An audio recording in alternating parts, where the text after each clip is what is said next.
রোহিত শর্মা ও সাকিব আল হাসান এই দুজনের দখলে রয়েছে ক্রিকেটের দুর্দান্ত এক বিশ্ব রেকর্ড। 2007 থেকে 2022 পর্যন্ত 8টি টি-20 বিশ্বকাপে মাত্র দুজন ক্রিকেটার অংশ নিয়েছেন। সবচেয়ে বেশি টি-20 বিশ্বকাপে মাঠে নামা ক্রিকেটারদের তালিকায় যুগ্মভাবে দ্বিতীয় স্থানে রয়েছে বাংলাদেশের মাহমুদুল্লাহ, অস্ট্রেলিয়ার ডেভিড ওয়ার্নার, ওয়েস্ট ইন্ডিজের ক্রিস গেইল ও ডুয়েন ব্রাভো। মাহমুদুল্লাহ ও ওয়ার্নার এই বিশ্বকাপেও আছেন। এটি তাদের ক্যারিয়ারে 8ম টি-20 বিশ্বকাপ।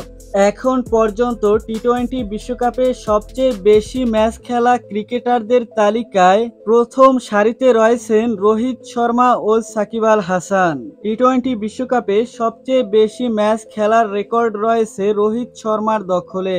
তিনি টি-20 বিশ্বকাপে 40টি ম্যাচ খেলেছেন। দ্বিতীয় স্থানে সাকিব টি-20 বিশ্বকাপে 37টি ম্যাচে মাঠে নেমেছেন। টি-20 বিশ্বকাপের সবচেয়ে বেশি রান করা ব্যাটসম্যানদের তালিকায় চতুর্থ স্থানে রয়েছেন রোহিত, তার রান 1015। আর টি-20 বিশ্বকাপে সবচেয়ে বেশি উইকেট নেওয়ার বোলারদের তালিকায় 1 নম্বরে রয়েছেন সাকিব, 47টি উইকেট। সাকিবের এই হিসাবটি অবশ্য আজকে শ্রীলঙ্কার বিপক্ষের ম্যাচের আগে।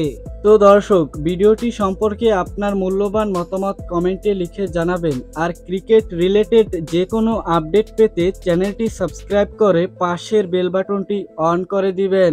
ধন্যবাদ।